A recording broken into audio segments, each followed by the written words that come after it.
On est bon? Top. Sabrina, première. Mais pourquoi tu clapes? Je serais dans le Spielberg. C'est la frame de mon temps. Parce que c'est horrible pour Marie, le film, c'est horrible. Mais oui, je te regarde. Vous clapez aussi? Non, non, mais on devrait clapper, tiens. Non, c'est pour mon rappel qu'on c'était au début, parce que ça a filmé depuis le début. Mais en fait, du coup, on n'a encore rien commencé. Ah, tu as tout coupé. Bah oui, exactement. Ok. Bonjour Sabrina. Salut Rémi. Comment ça va? Super bien. Un peu fatigué? Non, pas du tout. Je fais que bailler depuis tout à l'heure, je suis pas du tout fatiguée. On rentre dans le vif du sujet? Allez, go. On lance la roulette? Ouais. C'est parti. Je te laisse cliquer. Il y a des questions sur laquelle je voudrais tomber. Genre quoi? Oh putain, pas celle-là. Quelles sont tes batailles internes? Génial. Ça fait partie de la question. C'est vrai, c'est hyper intéressant pour un entrepreneur. En tout cas, les miennes perso, c'est ma légitimité. Parce que ma nouvelle société n'a rien à voir avec le métier que j'exerce depuis 20 ans. Et je comprends encore même pas pourquoi des gens viennent me voir. Et toi, je comprends même pas pourquoi tu veux m'interviewer. Je sais pas. Bah, alors, moi j'ai envie de t'interviewer, ne serait-ce que parce que tu es à la tête d'une boîte. Ouais, On est d'accord avec ça? Ouais, mais t'as patienté longtemps, donc du coup, je comprends pas pourquoi t'as patienté, mais bon, voilà. Et, non, mais pour le coup, si, justement, moi, ce que j'aime bien dans ton profil, c'est que tu as l'air extrêmement fédératrice et qui, a priori, l'une des qualités, ça fait partie de d'autres questions qu'on peut se poser, ouais. l'une des qualités nécessaires à un entrepreneur. Ouais. Je pense que si je suis fédératrice, c'est parce qu'à la base, je suis sommelière et que je fais boire les gens. Donc, du coup, tu vois, c'est quand même quelque chose qui est hyper fédérateur. Et au sein de One the World, je ne fais pas boire tout le monde et du coup, ça marche quand même. Mais oui, en tout cas, mes batailles internes, ouais, c'est la légitimité, savoir si je suis toujours en accord avec mes valeurs, savoir si je suis une bonne manager, savoir si quand je dis ce que je pense, je dépasse pas les bornes. Donc ouais, bon, en vrai, j'ai beaucoup de batailles internes. En vrai, c'est le bordel, quoi. Ouais, du coup, la première que tu as sortie, c'est cette fameuse histoire de. Ouais, légitimité, ouais. Le syndrome de l'imposteur. Ouais, c'est ça, c'est exactement ça. Surtout quand on fait un métier pour lequel on n'a pas été formé, où on s'est retrouvé propulsé dedans et dont on n'a pas fait d'études. Et en France, les études, c'est. Mais tiens pas en faisant. De mes études. Non, ouais, alors t'as fait quoi comme études exactement? J'ai fait un BEP CAP en cuisine, un bac pro en service, un BTS en gestion hôtelière et j'ai une mention complémentaire en sommellerie. Donc je suis un pur produit de l'hôtellerie-restauration. Ok. Et aujourd'hui, tu fais quoi? Aujourd'hui, alors je dis encore que je suis sommelière, mais je ne le suis plus beaucoup. Je dirais que c'est 20% de mon activité. Mais aujourd'hui, je suis à la tête d'un collectif de femmes entrepreneuses qui a plusieurs vocations, dont une école. Et cette école forme des hommes et des femmes, pour le coup on est quand même pas sectaire à ce point-là, forme des hommes et des femmes à devenir entrepreneurs, mais alors je crache pas, mais pas l'entrepreneur de la CCI, mais l'entrepreneur 2.0 en fait, celui qui allie le développement personnel avec l'écologie, avec les valeurs et le business et le marketing et faire du chiffre d'affaires. C'est hyper intéressant ça, j'ai jamais entendu parler de ça comme ça, de l'entrepreneur 2.0. Ouais, je viens de l'inventer là comme ça tout de suite. Non mais c'est assez rigolo parce que, alors tu vois moi ce programme à la base, et quand tu m'as demandé, je pense qu'en 2022 ça va faire partie de mes véritables axes de développement, moi mon objectif c'était d'aller chercher le patron de la PME au fin fond de la zone industrielle, tu vois, donc justement je pense celui qui n'est pas le 2.0. Étrangement je n'ai attiré que des gens 2.0, parce que ça me ressemble un peu. Oui. Mais et du coup toi quand t'étais sommelière, t'étais à ton compte? Ouais, j'ai eu 3 sociétés, là c'est ma 4e, One the World est ma 4e, et une 5e est en train de découler de tout ça, mais oui j'ai déjà été à mon compte, mais j'avais pas la vision de l'entrepreneuriat que j'ai aujourd'hui. C'est une liquidation judiciaire et tout perdre qui m'a fait dire attends, qu'est-ce que j'ai merdé dans mon entreprise pour que j'en arrive ici, alors qu'en fait je travaillais une centaine d'heures par semaine et que j'étais une acharnée du travail. Pourquoi ça n'a pas marché? Et alors, pourquoi?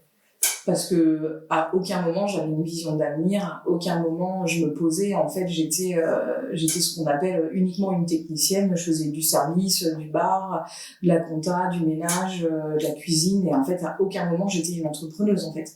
Être entrepreneur aujourd'hui c'est un métier. Moi je suis hyper en colère contre le système qui permet que en 3 clics tu deviens auto-entrepreneur et qu'en fait tu dois vivre de ton entreprise alors qu'en fait on ne t'a donné aucune arme. On t'a jamais parlé de business model, on t'a jamais parlé de business plan, on t'a jamais parlé de stratégie de communication, de marketing, alors qu'en fait un entrepreneur à partir du moment où il doit vivre de son activité, qu'il soit à la tête de Google ou à la tête d'un petit studio de pilates, c'est la même chose.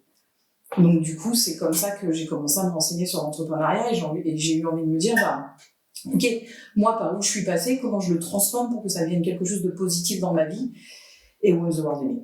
Ok. Donc, toi, ouais, voilà, c'est né de né de ta propre problématique, de dire, exactement. Ça manque d'accompagnement, donc je vais accompagner. Exactement. C'est pas les 5 jours à la CCI qui font de nous un entrepreneur, en fait. Non. Mais aller à la CCI, c'est très bien. Non, mais il faut le faire, c'est hyper utile, je l'ai fait, mais oui, c'est sûr que... Ouais, c'est pas ça qui nous fait avoir... tu en parallèle, moi j'ai fait des études de management. Ouais. Mais pareil, c'est pas ça qui te donne la légitimité pour les entrepreneurs. En vrai, ce qui nous donne la légitimité, c'est l'expérience. C'est se casser la gueule en plus. Alors qu'en fait, quand on monte notre boîte, le premier truc qu'on a peur, c'est se casser la gueule. Mais en vrai, allons-y, quoi, tapons dedans. Il n'y a pas de problème à tomber et se ramasser, en apprendre des erreurs. Sauf qu'en fait, en France, l'échec est vécu comme quelque chose de dramatique. La liquidation judiciaire est vécue comme quelque chose de dramatique. Moi, j'ai dû fuir la région avec ma famille parce qu'en fait, c'était trop lourd à porter. C'est-à-dire on a quitté la région. On était à Rumilly à l'époque, on a quitté Rumilly, on a quitté la région, on a été vivre à Lyon pendant 3 ans, ouais. Parce qu'en fait, rester vivre sur Rumilly, c'était horrible. On nous regardait, on nous critiquait, on nous disait qu'ils sont partis avec l'argent, de toute façon ils ne foutaient rien, de toute façon ils se sont plantés. Alors qu'en fait, on avait foutu notre trip et notre vie dans cette société. Ah oui, vraiment, t'as senti... Je l'ai senti et j'en ai parlé avec d'autres entrepreneurs et c'est vraiment cette sensation-là. Et puis, dans ma vie est arrivé le développement personnel, la notion de l'échec, et je me suis dit, mais en fait, ce que j'ai fait, c'était ouf, quoi. Parce que moi, je l'ai fait. Donc, et alors, du coup, pour revenir sur la question de base de quelles sont tes batailles internes, et la première, c'était la question de légitimité. Ouais. Comment ça se fait que tu as cette bataille-là alors que tu viens de répondre sur le fait que justement... parce qu'en fait, aujourd'hui, on me paye pour que je donne des conseils en stratégie et développement d'entreprise. En fait, c'est super drôle. Parce que ma dernière boîte, je l'ai plantée. Oui, mais celle-là, je l'ai pas plantée, mais en vrai, tu vois, ça me paraît fou. Donc, je suis ravie, je suis hyper contente. J'ai mis très longtemps pour ça. J'ai mis très longtemps, même moi, à accepter de me payer de Win the World. J'ai mis 1 an et demi. Ah ouais. À accepter de me payer, ouais. Juste pour cette question de légitimité. Ouais, c'est ça, ouais. Mais alors, ce qui est assez rigolo, c'est que justement, tu viens de le dire, c'est qu'en fait, le meilleur des diplômes pour apprendre à gérer une boîte, c'est planter une boîte. Ouais. T'es vachement meilleur que mon psy, hein. Franchement, c'est... Merci. Oui, c'est selon moi. Après, il y a, tu sais, ce qu'on dit, ce qu'on veut penser et ce qu'on met en action. Et puis, il y a le moment de se dire, attends, lui, il attend 4 mois pour faire un accompagnement personnalisé avec moi. Pourquoi, en fait, quoi? Donc oui, mais j'y travaille, je me fais coacher, je me fais accompagner, et puis je suis constamment en train d'apprendre sur ce nouveau métier que je fais.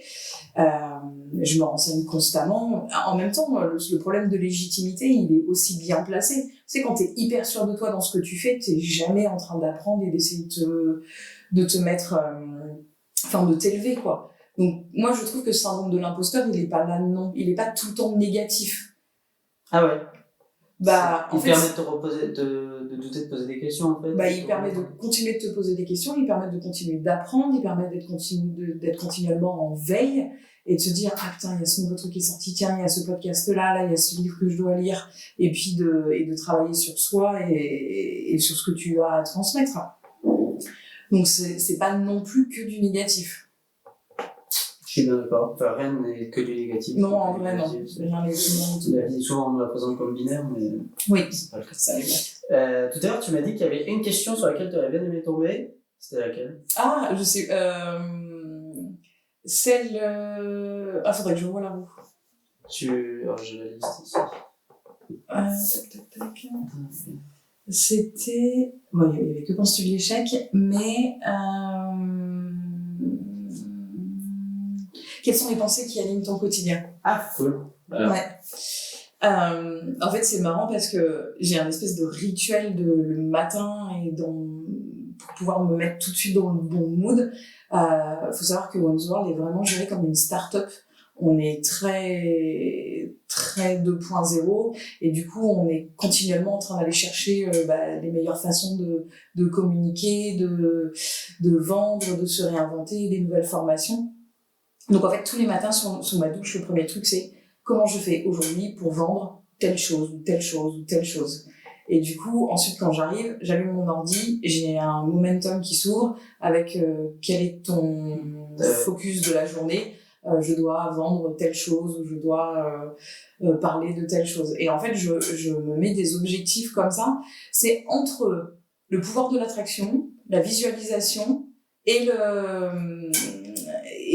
du commerce et du marketing. Et souvent, c'est le moment où je parle soit avec Marie, Lilou ou Pauline. Ok, qu'est-ce qu'on fait? Il manque 2 places pour telle formation, qu'est-ce qu'on fait pour les remplir? Et voilà comment je reste voilà ce qui anime mes journées, en fait. C'est pathétique. Pourquoi? Je sais pas, c'est cool. Bah non, c'est génial. Enfin, en fait, tu viens de résumer en une phrase. C'est pathétique. Non, plutôt tout ce qui est dit avant sur le fameux 3 minutes dans la tête d'un entrepreneur. Moi, ce qui m'intéresse, c'est ce qui se passe dans la tête d'un entrepreneur. Ouais. Et tu vois, j'ai d'autres questions qui arrivent avec les roulettes suivantes. Il n'y a pas que ça, hein. Mais non, mais j'allais dire, qu'est-ce qui anime tes pensées, en fait? Ouais. Et tu vois, ta première pensée, c'est comment vendre les places restantes, mon produit. Vendre ou communiquer, il n'y a pas forcément de la vente. Hein, non, c'est pas forcément de la vente, mais c'est y participer. Enfin, ou en tout cas, comment je développe mon entreprise. Ouais. Et et en fait, c'est ça qui me passionne, c'est d'essayer de comprendre, comment les entrepreneurs le vivent au quotidien. Est-ce que c'est quelque chose de contraignant? Toi, tu viens de le dire, tu t'es dit, le matin, je prends ma douche et je pense sous la douche. Voilà, c'est mon rituel, etc. J'allais dire, est-ce que c'est positif dans... C'est hyper positif parce qu'en fait, c'est quelque chose que je n'avais jamais fait dans mes autres sociétés. C'est qu'en fait, la journée se passe, tu fais tes tâches et tu n'as pas d'objectif. Et moi, aujourd'hui, j'ai toujours cru que ces personnes qui faisaient de la stratégie, du marketing et tout, j'ai toujours cru, je le disais même, c'est vulgaire, c'est de la masturbation intellectuelle, ça ne sert à rien. Mais en fait, si. Mais bordel, je regrette, pardon, mais je regrette. En fait, aujourd'hui, je pense que se poser un objectif, se demander comment on va atteindre cet objectif, découper cet objectif, mettre tout en place pour atteindre cet objectif, je vois pas d'autre façon que d'y arriver. Donc aujourd'hui, mes pensées sont focus sur un objectif. Alors des fois, oui, c'est fatigant parce que des fois ça marche pas tout le temps, mais quand ça marche pas, tant mieux. Ok, on fait quoi? Est-ce que l'offre est pas bonne? Est-ce que le canal de communication est pas bon? En fait, si ça marche pas, c'est qu'il y a forcément une raison. Et aujourd'hui, je pense que c'est dû à la liquidation judiciaire. Je veux comprendre pourquoi ça ne marche pas et je veux réajuster et forcément faire que ça marche. C'est génial parce que c'est dans le tout premier épisode avec Jennifer Plaisant qui est archi d'intérieur. D'accord. On avait beaucoup parlé justement de l'échec. Et j'allais dire là, la boucle est un peu bouclée avec, c'est pas l'échec, c'est même la liquidation d'une boîte. Ouais, tu peux pas faire pire. Non, mais j'allais dire en tant qu'entrepreneur, c'est le pire qu'on puisse dire. C'est le pire, ouais, super, oui. Et en vrai, c'est génial parce que c'est un peu ça sur lequel je veux insister aussi. C'est une phrase que j'ai souvent dit, j'adore. C'est si l'échec est un diplôme, parce que souvent on dit l'échec est un diplôme, dans le monde américain, la start-up. Ouais. L'échec est un diplôme. Si l'échec est un diplôme, alors appelez-moi docteur. Et c'est un peu ça, maître, moi je pense. Et pour moi, c'est effectivement, c'est hyper. Mais toi, tu parlais du système américain, c'est exactement ça. En France, moi, tu me mets dans la Silicon Valley, je pense que je suis la reine du pétrole, en fait. Je peux bosser dans n'importe quelle boîte. Mais aux États-Unis, en France, c'est perçu. Aujourd'hui, l'image que je donne de ça, et j'en parle hyper ouvertement, tu vois, c'est une des premières choses que je t'ai parlé. J'en ai plus honte, je l'assume parfaitement, et je dirais que c'est presque aujourd'hui une de mes plus belles réussites, ouais. Donc oui, mais j'aimerais que tout le monde le pense comme ça. J'aimerais que tout le monde se dise, ok, je me suis ramassée, let's go, qu'est-ce que je fais maintenant, en fait? J'aimerais vraiment qu'on en arrive là. Est-ce que tu vois qu'on arrivera un jour, parce que c'est un truc qui est connu justement dans l'entrepreneuriat, la différence entre US et France, c'est que quand on a suivi une liquidation judiciaire d'une boîte, il est quasi impossible de retrouver un crédit auprès d'une banque en France, alors qu'aux États-Unis, c'est l'inverse. Ouais. Si t'as fait tomber une boîte, c'est plus facile de retrouver un crédit parce qu'on se dit, la deuxième. C'est planté, il va y arriver. Est-ce que tu penses qu'on va y arriver un jour en France? Non, absolument pas. Il faut changer tout le système archaïque français. Moi, aujourd'hui, dans une banque, je suis blacklistée. Donc, alors que j'ai pas de problème d'argent, de revenus ou quoi que ce soit. Et en plus, j'ai fait une liquidation judiciaire sur une société où j'avais pas de crédit. Donc, il y a pas de souci, mais je peux pas. Donc, je ne pense pas. Aujourd'hui, en fait, ce qui est le plus dur à gérer, c'est le regard de la banque, le regard d'un avocat, d'un expert comptable, d'un liquidateur judiciaire, d'un mandataire judiciaire. C'est ces regards-là, en fait. Aujourd'hui, je veux agrandir, et ben, je vais chercher des fonds autrement que par les banques. Mais, et j'ai pas de problème à aller chercher ces fonds-là. Mais quand je discute avec une banque, ils font, ouais, vous avez déjà fait une liquidation quand même. Même ma banque aujourd'hui n'est même pas une banque, c'est ce qu'on appelle une néobanque. Je peux pas ouvrir un compte au Crédit Agricole pour monter ma boîte. Ah oui. Non. Ah ouais. Donc, ah ouais, même le compte courant, normal. Pas pour monter une boîte, non. Ah oui, d'accord, mais ça va jusque là, quoi. Ouais, en tout cas, moi, je parle pas pour tout le monde, je sais pas comment ça fonctionne pour tout le monde et je veux pas le dire, mais pour moi, oui, ouais. Après, tant mieux, je suis dans une néobanque, ça me va très bien, ça coûte moins cher, c'est top, c'est plus 2.0, mais non, je pense qu'en France, on en est loin. En tout cas, moi, je le connaîtrai pas, je pense pas mes enfants non plus, et peut-être que des gens comme nous vont faire changer les choses, ouais. Enfin, je pense que sur moi, j'ai plutôt bon espoir. Ça, justement, à un moment donné, ça switch. Parce que justement, il y a cet entrepreneuriat 2.0, comme tu dis, qui est vraiment en train de monter. Et peut-être qu'un jour, quand je prouverai que, en effet, on peut se planter une fois et réussir une autre fois, peut-être que quelqu'un un jour viendra me dire, ok, comment on peut vous aider. Mais ça sera trop tard. Ouais. Je dirais non. Petite dernière question sur quel entrepreneur es-tu? Quel entrepreneur je suis? Alors, ça c'est très très vaste. Et je veux dire, que penses-tu de l'ambition? Ce que je pense de l'ambition. En vrai, je crois que si tu m'avais posé cette question il y a 6 mois, j'aurais pas fait la même réponse que maintenant. Quelles sont les 2 réponses? Alors, celle d'il y a 6 mois, l'ambition, c'était d'y arriver, et coûte que coûte. Au prix de ta famille, au prix du couple, au prix de ta vie sociale, de ta santé, c'était d'y arriver coûte que coûte. 6 mois plus tard, je te dirais que l'ambition, c'est de réussir dans 8 domaines de ta vie, et que ce soit hyper équilibré. Que tu sois autant épanoui dans ton travail qu'avec tes enfants, ou avec tes amis, ou dans ton développement personnel, ou ta spiritualité, et que tu sois à l'aise financièrement, sans non plus toucher 1 million par mois dans ta poche. Je pense qu'aujourd'hui, l'ambition, c'est un équilibre de vie. Et c'est pas uniquement lié à ton entreprise. Mais c'est vraiment nouveau. Qu'est-ce qui a fait la bascule? Le fait d'avoir failli tout perdre ce qu'il y avait autre que mon travail. Le fait de réussir professionnellement, mais perdre tout ce qu'il y avait à côté. Une vie de famille, une vie de couple, des amis, de la santé. Et en fait, là, tu te rends compte en disant, attends, qu'est-ce que je vais emmener dans ma tombe, en vrai? J'ai mon mari qui dit de moi que je suis un bulldozer. Et c'est vrai, hein, j'ai une idée, je fonce, et mon équipe, elles sont épuisées, là. Elles vont être en vacances dans 1 mois, mais heureusement pour elles. Parce que j'ai beaucoup d'idées, en plus mon cerveau va très vite, et du coup, je demande à ce que ce soit appliqué très vite, et puis en fait, c'est même pas fini d'être appliqué, que du coup, il faut que je veux des résultats. C'est ce qui fait aujourd'hui que ça marche, mais en fait, il y a un moment donné, il n'y a pas que le travail dans la vie, quoi. Et réellement, je viens de passer 1 an et demi où il y avait que le travail dans ma vie. Donc, j'ai levé le pied cet été.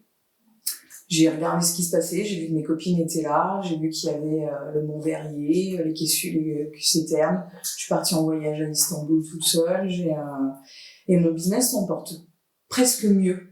Donc je suis contente de faire ça. Mais pas trop quand même, quoi. Est-ce que tu es workaholic? Complètement. Complètement. Ah oui, bah oui. Est-ce qu'il faut trop alcoolique pour être entrepreneur? Ouais. Ah ouais? Je crois. Mais j'ai des grandes discussions, des grands débats avec des copines ou des filles du collectif qui me disent oui, mais ça, ce sont des croyances limitantes de penser qu'on a besoin de beaucoup travailler pour réussir. Je ne connais pas de personnes qui travaillent pas beaucoup et qui réussissent. Alors, franchement, s'il y en a, si des personnes travaillent 3 jours par semaine, après, on a aussi tous un degré de réussite. Donc, mais s'il y a des personnes qui travaillent 3 jours par semaine et qui se payent tout ce dont elles ont envie, ouais, je serais intéressée de discuter pas avec elles, quoi. Moi, j'allais dire, je reviens, quand t'as dit l'ambition, c'était sur 8 critères. Ouais, 8 critères de la vie, J'imagine que ouais. tu fais référence à une espèce de diagramme. Le goût de la vie, ouais. Ouais. Qui est couple, famille, santé, sport.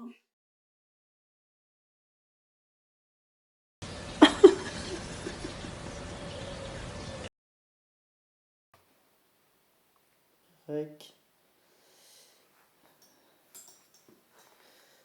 Ok.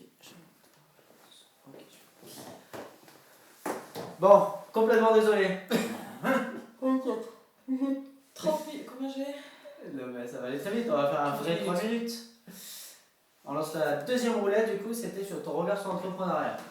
Qu'est-ce que nous donne la deuxième roulette?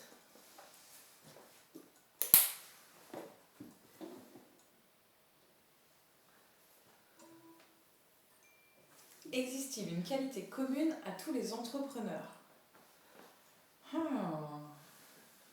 Bah, l'inconscience, peut-être. L'inconscience, c'est-à-dire? Je dirais cette partie de nous qui nous permet, enfin qui n'est pas dirigée par la peur en fait, qui nous permet de nous dire oui on peut faire vivre une équipe, oui on peut faire vivre notre famille avec notre job, oui on peut changer le monde. Je dirais qu'il y a un peu quand même cette qualité là. Après il y a aussi différents niveaux d'entrepreneurs. Il y a quand même ceux qui ont profondément envie de changer le monde. Moi, je rencontre des femmes qui me disent mais moi j'ai envie que ça change, et qui sont ok pour gagner 800 € par mois. Puis tu as des personnes qui sont plutôt comme moi et qui se disent oui, j'ai envie de changer le monde, oui, j'ai envie de changer les mentalités, j'ai envie de faire ma part dans cette société, mais j'ai pas du tout envie de gagner 800 € par mois, beaucoup plus. Et puis tu as ceux qui entreprennent pour le business, pour l'argent, et en fait qui s'en foutent des valeurs qui véhiculent. Donc tu vois, c'est un peu différent quand même. Donc, Et en termes de tempérament, de personnalité? quelque chose, ça reste quand même les entrepreneurs, on est quand même des visionnaires. On a quand même on est des visionnaires. On a quand même cette volonté et cette image de voir le monde et de vouloir le changer. Cool. Tu vois, ça a quand même du bon en fait de revenir. Je ferais ça à chaque fois maintenant. Non, Ah mince, sais ça n'a pas pas enregistré. Ok, cool. Mais non, mais c'est clair. Et effectivement, j'avais jamais vu ça comme ça. les différents entrepreneurs qu'il peut y avoir. Ouais, puis en fait, j'allais dire justement cette dénomination commune qu'il pourrait y avoir à chaque entrepreneur. Ah oui, ouais. Le côté de la vision, c'est. Qui est lié, oui, souvent à la vision, ouais. Ouais. Et du coup, toi, ta vision, c'est. J'en ai plein. En vrai, j'en ai pas qu'une. Non, ma vision, c'est. Tu sais, moi, je pars du principe qu'il y a des gens qui se plaignent, qui vont dans la rue, qui manifestent et qui sont jamais contents et qui le mettent sur les réseaux sociaux et des posts Facebook et qui vont sur les groupes Facebook et gna gna gna gna gna gna. Ok, très bien, il en faut des comme ça. Il faut que des gens aillent dans la rue et tout. Moi, j'ai plutôt tendance à dire quand quelque chose me convient pas, je le crée ou je le change. Mais je le crie pas sur tous les toits et je vais pas manifester. Tu me verras jamais aller manifester contre l'éducation nationale et pourtant mes enfants ne sont pas dans l'éducation nationale. Mon combat à moi a été de les enlever de l'éducation nationale et de leur donner une autre éducation. Et bien pour l'entrepreneuriat, c'est un peu pareil. J'ai créé quelque chose qui me convenait pas. J'ai pas été manifestée devant la CCI déjà parce qu'en fait ils sont très sympas. Et puis j'ai pas été râler en disant ah c'est horrible, vous nous laissez tomber quand on monte nos boîtes et tout. En fait j'ai créé quelque chose qui permet de nous épanouir en tant qu'entrepreneur. Top. Ça enregistre. C'est le petit point rouge, donc oui. Parce que quand je vois plus le petit point rouge, c'est que c'est mort. Ouais, c'est ça. Bah, effectivement, l'entrepreneur, je pense qu'il a ce côté-là de dire en fait, c'est moi qui vais bouger les choses, quoi. Ouais, c'est ça, cette volonté. Sans vouloir révolutionner le monde. Mais en fait, c'est ce qu'on appelle la part de colibri. Et moi, ma part de colibri à moi, elle est ici. De faire les choses. En fait, je pars du principe que au lieu d'aller râler et me plaindre, bah, je fais ma part. Et puis si tout le monde fait sa part, et bah, le monde se portera mieux. Top. Et je te pique pas plus de temps, troisième roulette.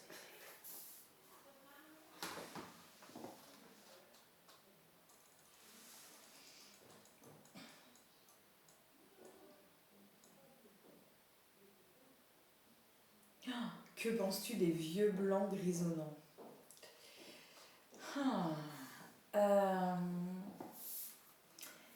Il y a quand même des personnes, tu vois, c'est marrant, ça me fait penser aux vieux hommes politiques. Là, on arrive en plus là, dans la période où on va avoir tous les nouveaux candidats et tout. Putain, il n'y a encore pas Barack Obama en France, quoi, on n'y est pas encore, quoi. Et du coup, tu vois, le vieux blanc grisonnant, il me fait un peu penser quand même à ce vieil homme politique assez archaïque. Mais en même temps, on a à apprendre de ces gens-là. Ils ont quand même vécu des choses, ils ont quand même une expérience, et c'est quand même l'expérience qui fait que... Enfin, en tout cas, c'est la transmission d'expérience qui nous fait évoluer. Donc je pense qu'on a quand même à apprendre, mais je crois qu'à un moment donné, ces gens, il faudrait quand même les sortir du circuit pour laisser un peu tous les jeunes s'exprimer. C'est aussi un peu le vieux professeur de physique qu'on avait, ou celui d'allemand qui nous disait tais-toi, c'est moi qui ai fait les études, c'est moi qui ai la science, et en fait, écoute ce que j'ai à te dire, quoi. Dans l'entrepreneuriat, c'est un peu pareil. J'ai quand même rencontré des personnes qui me disaient, soit au sein de finance ou de management, ou même de formation. J'ai rencontré des personnes qui me disaient j'ai 15 ans de formation sur la stratégie marketing, enfin non, 15 ans de formation en comptabilité, en tant que formateur en comptabilité, je sais de quoi je parle. Bah ouais, mais mec, t'as déjà fait un bilan comptable, toi, réellement, dernièrement? Toi, t'as déjà été face à ta comptabilité? Donc, je crois que je préfère un jeune qui a de l'expérience et la niaque, qu'un vieux grisonnant qui a pas d'expérience et puis qui est un peu sur la fin, quoi. Qui fait la morale. C'est clair, ouais. Bah, c'est ça en fait, ouais. Top. Et du coup, si tu peux me redire, je vais dire, justement, ton rapport, enfin, ton idée par rapport, ça me plaisait quand même pas mal l'histoire Du futur.